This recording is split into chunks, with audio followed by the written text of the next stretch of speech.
మనకు ఉద్యమకారులకు ఇచ్చినటువంటి హామీతో పాటు అమరవీరుల కుటుంబాలకు స్వతంత్ర సమరయోధుల హోదా ఖచ్చితంగా ఇవ్వాల్సిందే, వారిని గౌరవించాల్సిందే.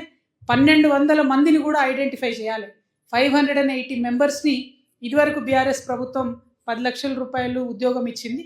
అట్లా కాకుండా మిగతా వారందరినీ కూడా ఐడెంటిఫై చేయాలి. వాళ్లకు ప్రాథమికంగా ఆ గుర్తింపు ఇవ్వాలి. వారు ఇవ్వని పక్షంలో అమరవీరుల కుటుంబాల పక్షాన మేము ఇదివరకు కూడా మాట ఇచ్చి ఉన్నాం. టీఆర్ఎస్ ప్రభుత్వం వచ్చిన తర్వాత ₹1 కోటి ఇచ్చి ఖచ్చితంగా స్వాతంత్ర సమరయోధుల హోదా ఇచ్చి వారిని గౌరవించుకుంటాం. ఇక 1969లో ఉద్యమం చేసినటువంటి వారు అనేక మంది ఉన్నారు. వారు ఆనాడు కాపాడిన ఆ దీపాన్ని కాబట్టే ఇలా రాష్ట్రం అనేటటువంటి స్వప్నం నిజమైంది. కాబట్టి 1969 ఉద్యమకారులు ఎవరైతే ఉన్నారో వారిని, వారి కుటుంబాలని కూడా ఖచ్చితంగా గుర్తిస్తాం, గౌరవిస్తాం. ఆర్థికంగా, హార్దికంగా అన్ని రకాలుగా వారిని కూడా ఆదుకుంటామని ఈ సందర్భంగా నేను తెలియజేస్తా ఉన్నాను. ఇక ముఖ్యమైన అంశం, మన మీద ఇవాళ జరుగుతున్నటువంటి కుట్రలు, ఆంధ్ర ప్రాంతానికి సంబంధించిన నాయకుల విగ్రహాలు, వారి యొక్క ఆధిపత్యం, వారి పార్టీలు.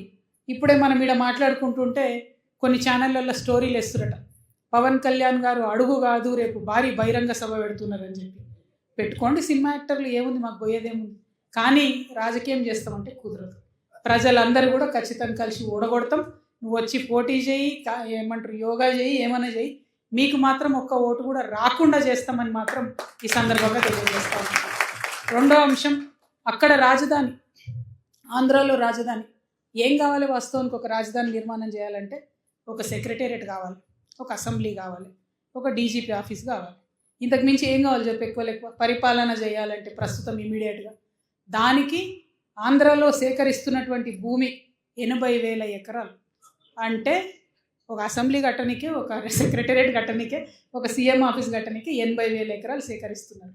అంటే దానిలో ఉన్నటువంటి రియల్ ఎస్టేట్ వ్యాపారము, అందులో నష్టపోతున్న రైతులు, వాళ్ళ హక్కులు డెఫినెట్గా తెలంగాణ ప్రాంత ప్రజలుగా ఆంధ్ర ప్రాంత ప్రజల హక్కుల కోసం కూడా మేము మంచిగా మాట్లాడతాం, వారి హక్కుల కోసం కూడా కొట్లాడతాం. ఎట్ ద సేమ్ టైం ఎట్లయితే ఇక్కడ మీ నాయకుల విగ్రహాలు మా ముఖ్యమంత్రి పెడుతున్నారో, మా పివి నరసింహారావు గారి విగ్రహం అక్కడ పెట్టండి, మా జయశంకర్ సార్ విగ్రహం అక్కడ పెట్టండి, మా చెన్నారెడ్డి గారి విగ్రహం అక్కడ పెట్టండి. ఇట్లా మేము ఇస్తాం. మా ఈశాన్ రెడ్డిది, మా శ్రీకాంతాచార్యది, వాళ్ళ విగ్రహాలు మీరు అక్కడ పెట్టండి. ఇక్కడ మేము అనేక మంది విగ్రహాలు ఉంటే సహనశీలతతో ఉన్నాం, సంస్కారంతో ఉన్నాం, ప్రజలుగా కలిసి ఉండాలి, పార్టీలుగా ప్రాంతాలుగా విడిపోవాలని కోరుకున్నాం. కాబట్టి సహనశీలతతో ఉన్నాం. ఆ సహనశీలతను మీరు తప్పర్థం చేసుకొని మళ్ళా మా నెత్తి మీద ఎక్కి రాజకీయం చేస్తామంటే మాత్రం చూస్తూ ఊరుకోము. ఇది అటువంటి తెలంగాణ కాదు, ఎడ్డిగుడ్డి తెలంగాణ కాదు. యువకులు, జెన్జీ మేలుకున్నటువంటి తెలంగాణ, మహిళలు మేలుకున్నటువంటి తెలంగాణ, ఉద్యమకారులు మరొక ఉద్యమానికి సిద్ధమవుతున్న తెలంగాణ. కాబట్టి మాతోని పెట్టుకున్నాడు ఎవడు బాగుపడలే చరిత్రలో. ఇట్లా మళ్ళొక్కసారి పెట్టుకోవద్దు. మీకు విస్తరించాలనే ఆకాంక్ష ఉంటే ఏ తమిళనాడు, కర్ణాటక ఓనరు కానీ పొరపాటున కూడా తెలంగాణ దిక్కు తిరిగి చూడొద్దని మాత్రం పవన్ కళ్యాణ్ గారికైనా తెలుగుదేశం పార్టీకైనా మేము హెచ్చరిక చేస్తూ ఉన్నాం. ఎందుకంటే మీరు ఏ ఒక్క విషయంలో గత 12 ఏళ్ళుగా రాష్ట్రం ఏర్పడ్డాక ఏమంటారు పవన్ కళ్యాణ్ గారు? నేను 11 రోజులు అన్నం తినకుండా పస్తులుండి బాధపడ్డ తెలంగాణ వస్తే అన్నాడు. నీకు మా రాష్ట్ర ఏర్పాటే ఇష్టం లేను అనివి నువ్వు వీడికి వచ్చి ఏం రాజకీయం చేస్తావు? ఎందుకు వస్తున్నావు నువ్వు ఇక్కడికి? ఎందుకోసం వస్తున్నావు? మా ప్రజల బాధ, మా 1200 మంది బిడ్డలు చనిపోతే వచ్చిన రాష్ట్రానికి నువ్వు 11 రోజులు మేము దివసాలకు ఏడిచినట్టు ఏడుస్తావు. తెలంగాణ రాష్ట్రం వస్తే నువ్వు వచ్చి ఇక్కడ ఏం చేస్తావు? రాజకీయం రాణిస్తామా నిన్ను? వస్తే సభ పెట్టుకోపో, సినిమా యాక్టర్ 2 డైలాగులు చెప్పిపో, మాకేం ప్రాబ్లం లేదు. కానీ మా రాజకీయంలో, మా ప్రాంత అంశాలలో మాత్రం దూరొద్దు.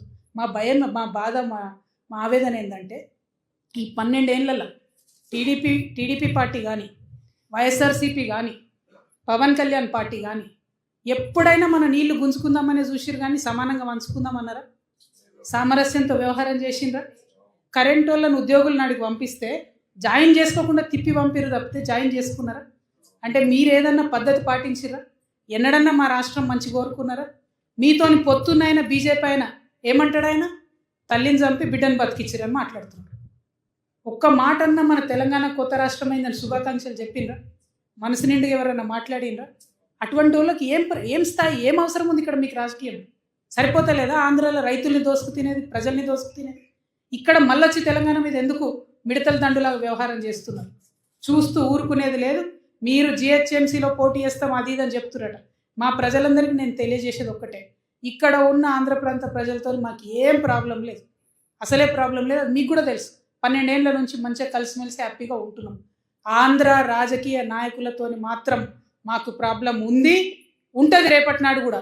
మీరు తెలంగాణ వైపు కన్నేసి చూస్తే ఖచ్చితంగా ఉంటుంది. మా తల్లి మీద కన్నేస్తే చూసుకుంటా కూర్చునే దద్దమ్మ ప్రజలు లేరు ఇక్కడ. ఖచ్చితంగా పిడికిలెత్తుతాం, ఖచ్చితంగా ఉద్యమం చేస్తాం, ఖచ్చితంగా మిమ్మల్ని ఎదుర్కొంటాం. అదేవిధంగా ఎట్లయితే ఆంధ్ర శక్తులను ఎదుర్కొంటామో అట్లే తెలంగాణ ఉద్యమ బిడ్డలను, ఉద్యమకారులను కూడా కడుపులో పెట్టుకొని కాపాడుకుంటాం. అక్క పెద్ద మాట అన్నది తన్వీర సుల్తానా గారు, మీకు మీ కుటుంబం దూరమైందని బాధపడకు, నీకు అనేక మంది తల్లులున్నాం, అనేక మంది కుటుంబ సభ్యులున్నాం, అనేక మంది అన్నలదమ్ములు ఉన్నామని చెప్పిండ్రు. థ్యాంక్ యూ అక్క. మీరు ఇచ్చే భరోసాతోని మరింత గుండె ధైర్యం వచ్చింది, మరింత బలం వచ్చింది. టీఆర్ఎస్ పార్టీ నాయకులకు, కార్యకర్తలకు, మా అందరికీ కూడా ఒక భరోసా వచ్చింది. ఉద్యమకారుల పక్షాన ఆనాడు నేనున్నాక, ఆనాడు ఇంటి లోపల కొట్లాడినా, ఇవాళ బయటకు వచ్చి కొట్లాడుతున్నా, ఇవాళ కూడా నేనున్నా. ఖచ్చితంగా కాంగ్రెస్ ప్రభుత్వం మెడల్ వంచడానికి ఉద్యమకారుల పక్షాన నిలబడి పనిచేస్తామని చెప్పి మరొకసారి మీ అందరికీ సహృదయంతో తెలియజేస్తూ, జరుగుతున్న కుట్రల్ని గమనిస్తాం, అన్యాయాన్ని గమనిస్తాం. ఎట్ ద సేమ్ టైం రాష్ట్ర అభివృద్ధి కోసం జరగాల్సినటువంటి అనేక కార్యక్రమాల్లో కూడా ముందుండి ప్రజల పక్షాన నిలుస్తామని తెలియజేస్తూ అందరికీ కూడా మరొకసారి ఉద్యమాభివందనాలు. జై తెలంగాణ, జై తెలంగాణ.